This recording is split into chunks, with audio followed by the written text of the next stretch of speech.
LinkedIn presents. Welcome to the Human Capital Innovations Podcast. We're your source for personal, professional, and organizational growth and development, where we share original research, explore industry trends, and interview executives and thought leaders from across the globe.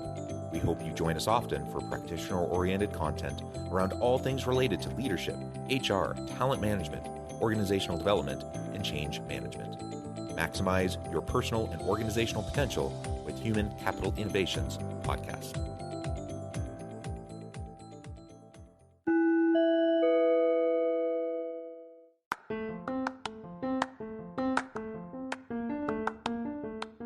Do you enjoy the Human Capital Innovations Podcast? Enjoy ad-free listening by going to the Patreon page, and please consider contributing even at the producer or sponsorship level. And please leave a review. Thank you for your support.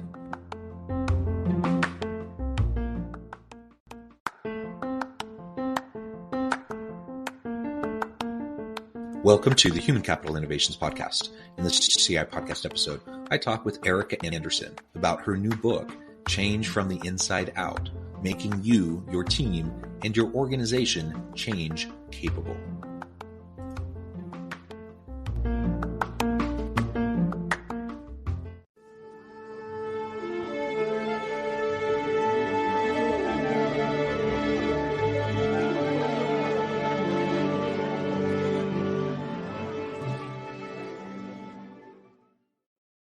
Erika Andersen, welcome to the Human Capital Innovations Podcast.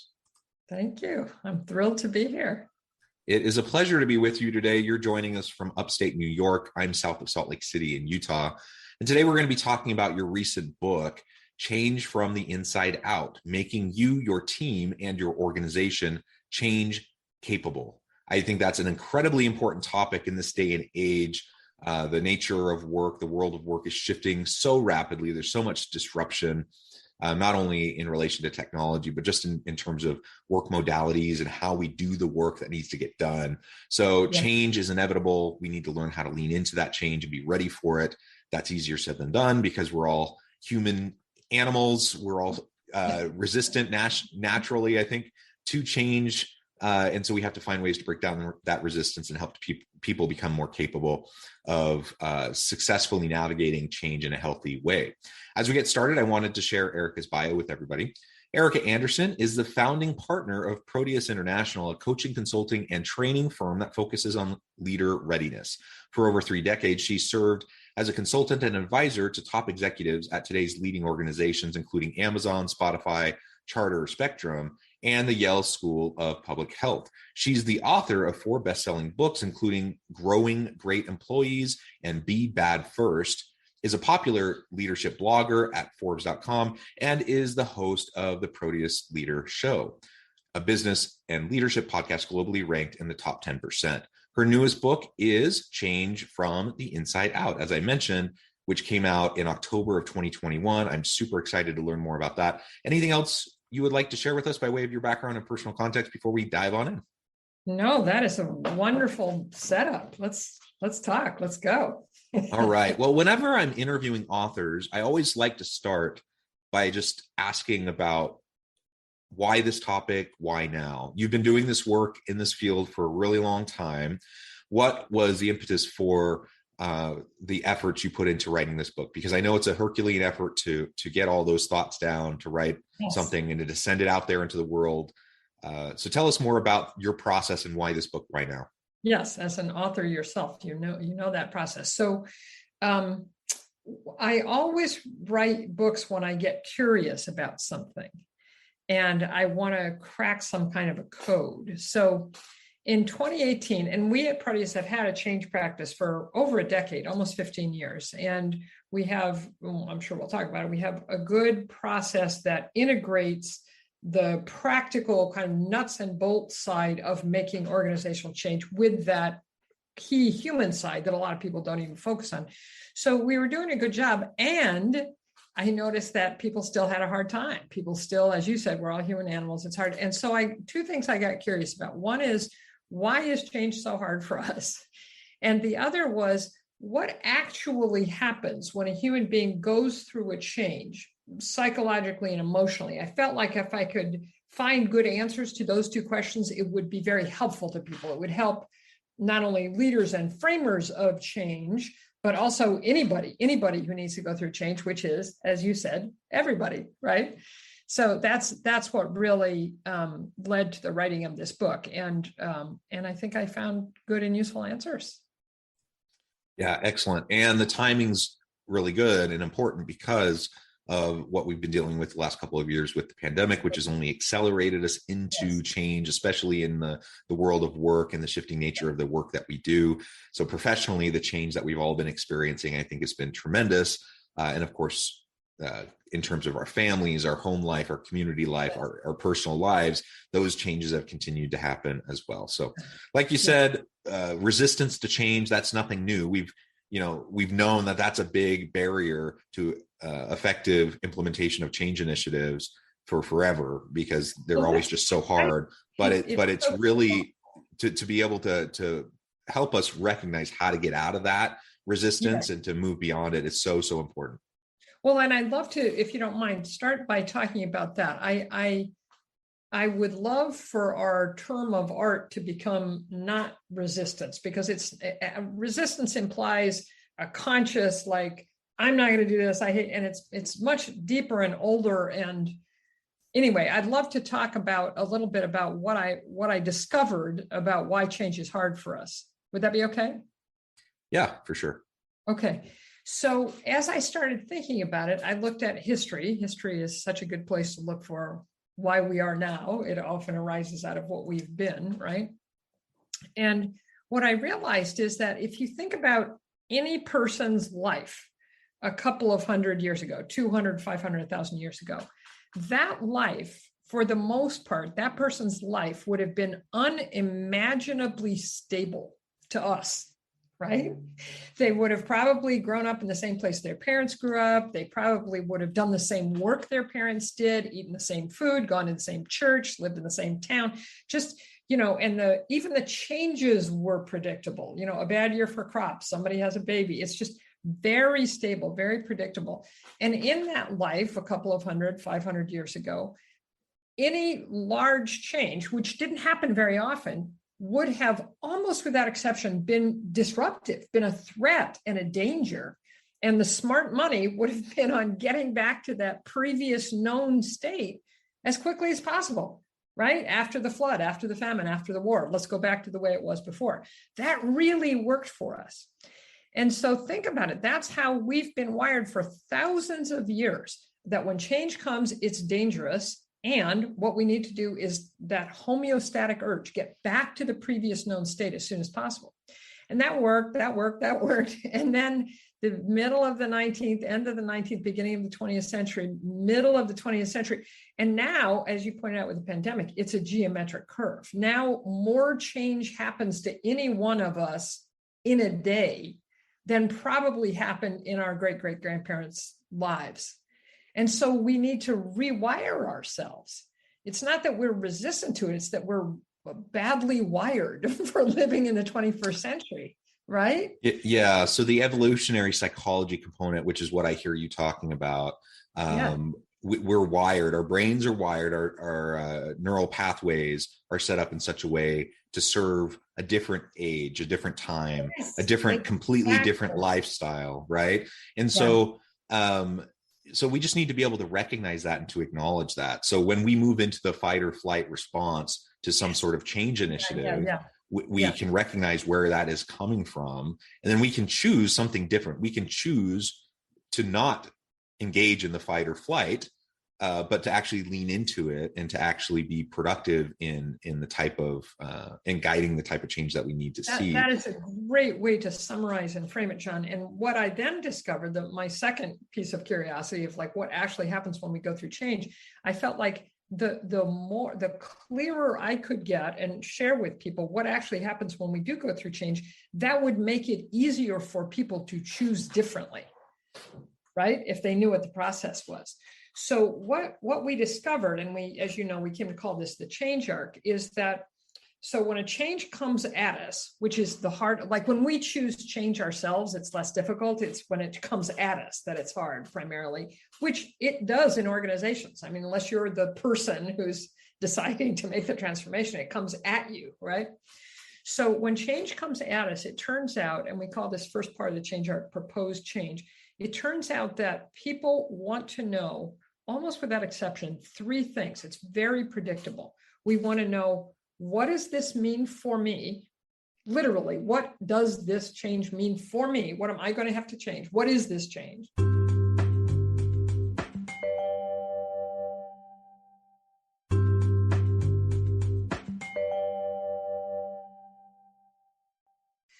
Second, we want to know, why is it happening? Because we have this strong preference for the status quo, most of us, it's like, give me a really good reason, or I'm not even going to listen to this conversation. So why is it happening? And then the third thing we want to know is, what will it look like when it's done? I mean, as you know, as a psychologist, people have a really deep fear of the unknown. So if you tell people they're going to have to change and you don't tell them what it's going to look like, it's like, just walk over into that dark alley in the middle of the night. It'll all turn out okay. So people want to know what the future is likely. They don't even need certainty. They just tell me what the future is likely to look like after this change.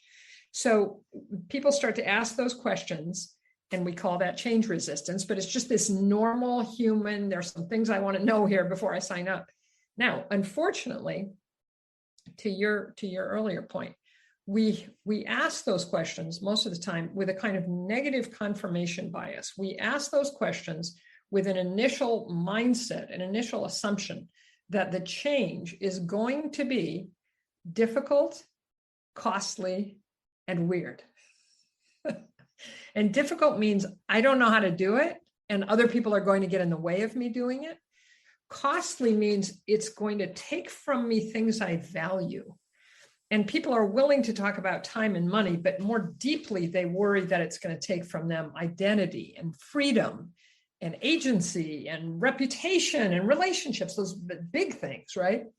And then weird just means, ooh, that's not how we do things around here.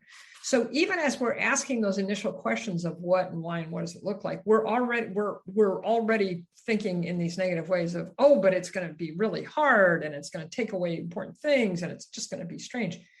So then what we noticed, and this is where I had my kind of eureka moment, is that when someone actually does make a change, it's rarely because external circumstances have changed much. It's almost always because their mindset changes.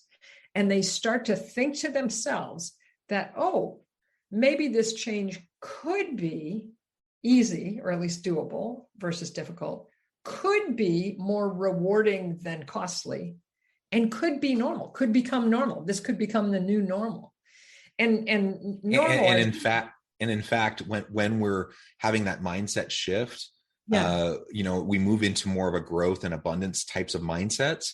And we look for like how this will actually improve things tremendously. Can this improve my work life? How can this say there's some new disruptive technology that's being integrated into the company? How can this, I mean, it's painful. You got to learn the systems. Everyone hates learning new systems. Everyone hates, going through that process.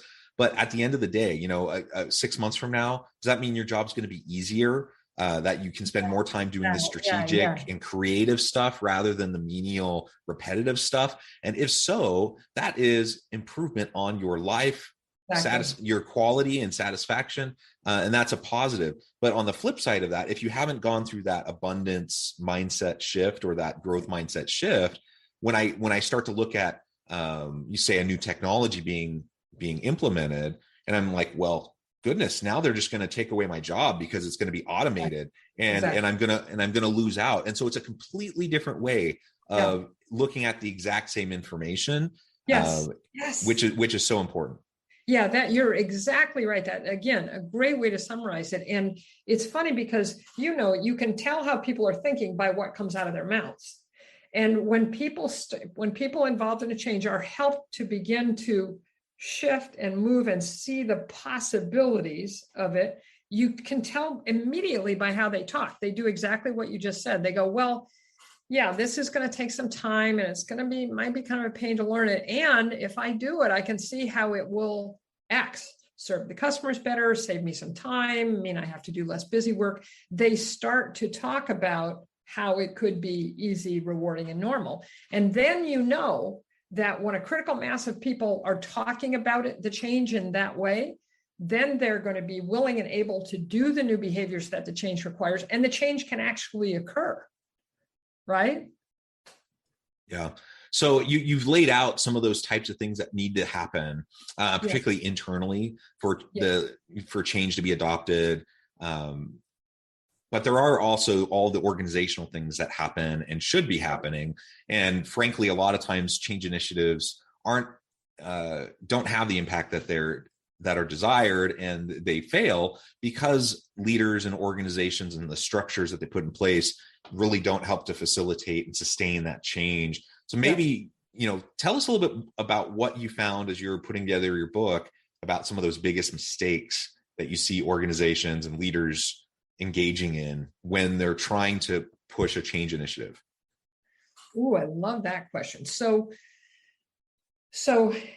in the book, as you know, I talk about this, exactly what I've talked about, why change is hard for us, based on our historical wiring, how an individual person goes through change. And then I talk about our 5-step change model, which is very, it turns out, great minds, very lined up with a change arc, and is really built to overcome those mistakes that people make. So the first step of our change model is self-named, clarify the change and why it's needed. So that's the first thing that people do wrong. Often even a big change, they just kind of roll into it without ever that. It's usually, as you know, a fairly small kind of change initiation team, some senior people thinking about the change. Sometimes they just start going and they don't stop and say, okay, what exactly are we changing? What are the risks and rewards of changing that? And how are we going to frame it up for people with a why that's compelling to them? And can I add that sometimes you got that smaller leadership team, right? That's leading out on this, maybe some sort of a multifunction, interfunction task force or something like that. All of these people have probably been in tons and tons of meetings to talk about all of this, right? And so I think sometimes it's laziness. Sometimes it's just not doing their due diligence, that they don't think about how to communicate this and frame it up for the rollout and for everyone else. I think sometimes they just forget that they've been embedded in it and it comes naturally to them. They fully understand the why, and they forget that nobody else knows anything about it. And so they jump from like 0 to 60 in a second instead of taking a little bit of time to rev people up. Yes, that's exactly right. And in fact, there's a graphic in the book, and it took me a long time to help the designer understand what I was trying to say. That shows the 5 steps of our model, and it shows individual people going through their change arcs at different ways along the path. And what you're saying is exactly true. Like, let's say there's not even the task force yet, but a small senior leadership team who's starting to think about a change. Let's say they're deciding that they're going to change their manufacturing facility. They're going to change their production process. And as you say, they've been thinking about it for a couple months. They've gone through their change arc. They've asked the questions and started out thinking it was going to be difficult, costly, and weird, made that mindset shift. And then, as you say, they turn to the next level of people, maybe the task force, and they're like, okay, we're going to do this thing. You guys are all good with it, right? And they expect them to somehow magically be where they are after 2 months, 3 months, 6 months of thinking about it. I couldn't agree with that more. And it's one of the things that makes the change arc a useful frame, because you can say to leaders then, remember that everybody that you tell is going to start going through their change arc the moment they hear about it, and it's going to take them some time, just like it took you some time. So it's a helpful frame, right?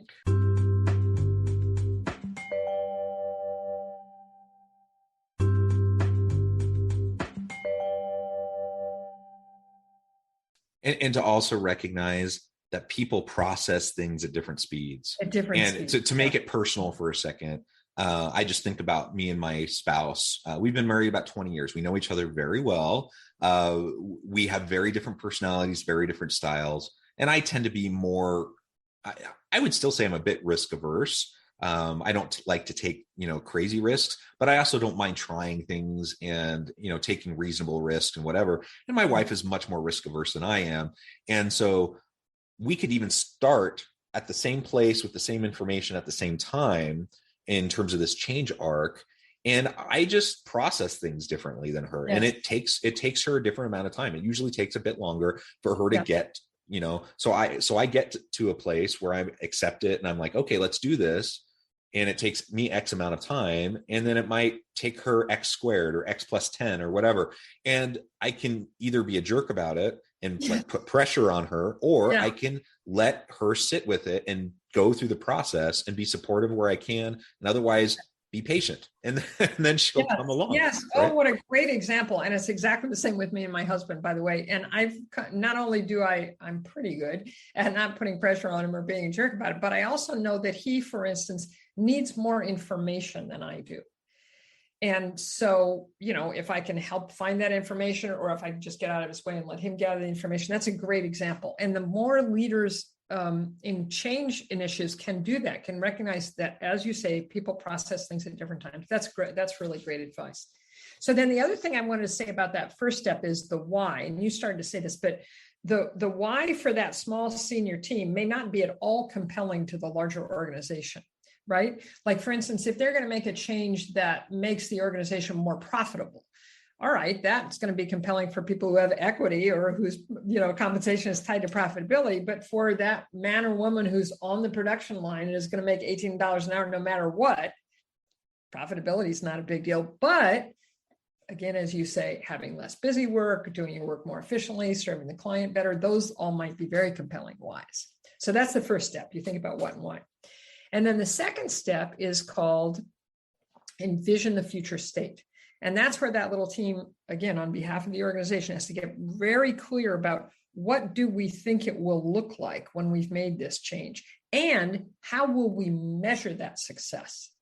So both kind of the aspirational, this is how the organization is going to be better, and how will we know if we've actually gotten there, right?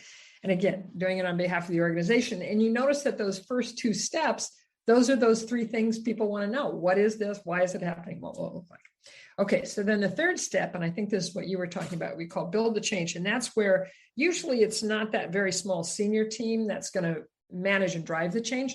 So you build a change team and you bring them in the same way we've talked about. Here's the change, here's why it's happening. What does this mean to you? How are you going to do it? So you get them on board. And you also think about any other stakeholders that you haven't thought about yet who could get in the way or help, but aren't either on the change team or on that initial team. And then the main task of that third step is, to your earlier point also, really build a good practical change plan. Make sure, any change is a project, right? And you can't forget about that part of it. You really have to think through, what are we going to have to do? What order should we do it in? Who's going to be responsible for it? And make a really good plan for the change. So that's the third step. Now, the fourth step is the thing that, in my experience, most often doesn't happen in organizations, and we call it lead the transition. And that's where you figure out who's going to be most affected by the change psychologically and emotionally, and how, what are going to be the most difficult things for them? What are they going to think is difficult, costly, and weird? And then we have, and I can explain them to you if you want, we have these 4 change levers in the sense of, force multipliers, things you can, kind of principles you can apply to help create what we call a transition plan, an actual human transition plan, which you then layer on top of the practical plan and do them at the same time. So you can help people through the change as you're making the changes. And then the last step we call keep the change going, because as you know, changes, especially organizational changes, always have unintended consequences. And so if you just make the change and walk away, you're going to miss a lot. It's likely to fail. And if you keep your eye on the ball, one of the great things is the where you usually find out, if you're listening, that things aren't working as well as they could, is from the people affected.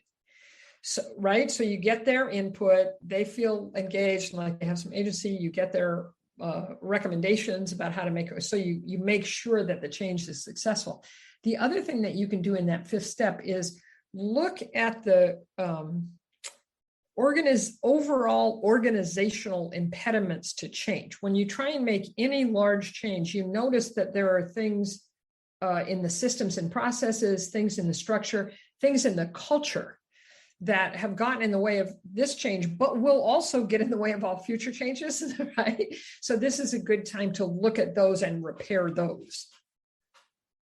So I feel like I think has a lot of places where, okay, here's a mistake you could make. Here's how not to make it, Yeah, and having a culture developed in your organization of change readiness and change capability, I think is really vital, because like we've been saying this entire episode and this entire conversation, change is inevitable. The rate of change is only increasing, even exponentially over the last couple of years.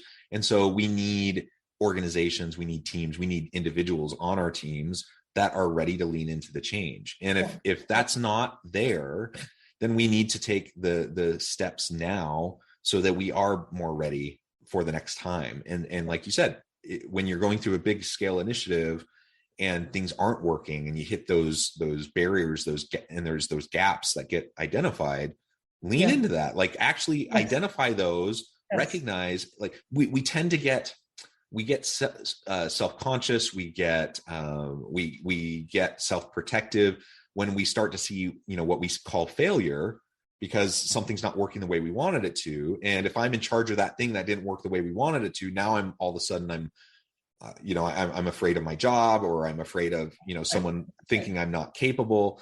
And we need to get past that. So if we can get past that, so we can just acknowledge what's happening, so that we can change the systems for the next time, we're going to be in such a better place.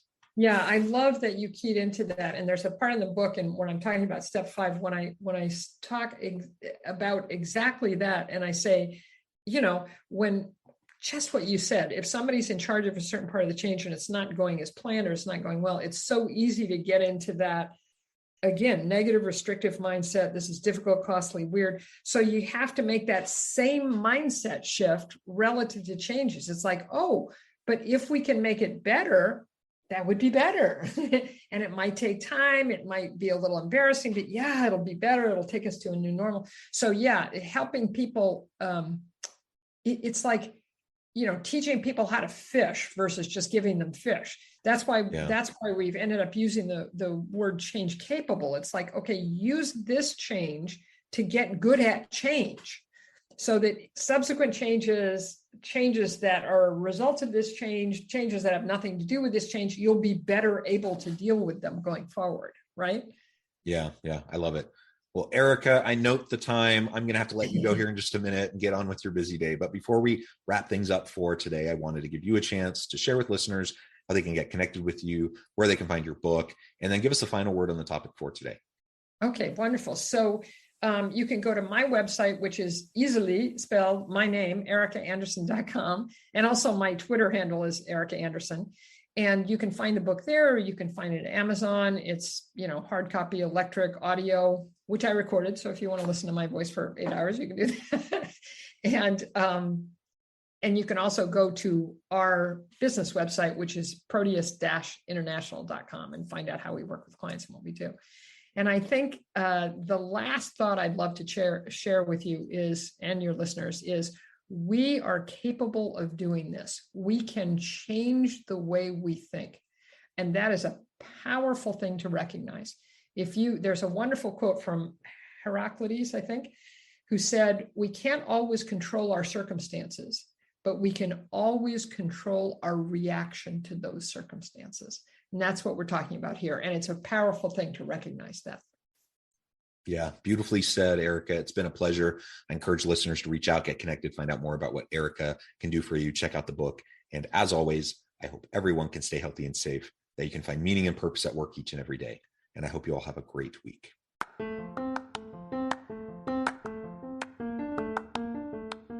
you enjoy the Human Capital Innovations podcast? Enjoy ad-free listening by going to the Patreon page. And please consider contributing even at the producer or sponsorship level. And please leave a review.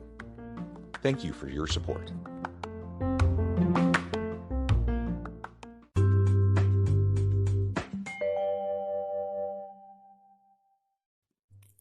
Thanks again for joining us for this episode of the Human Capital Innovations Podcast. I hope you stay healthy and safe and that you have a great week.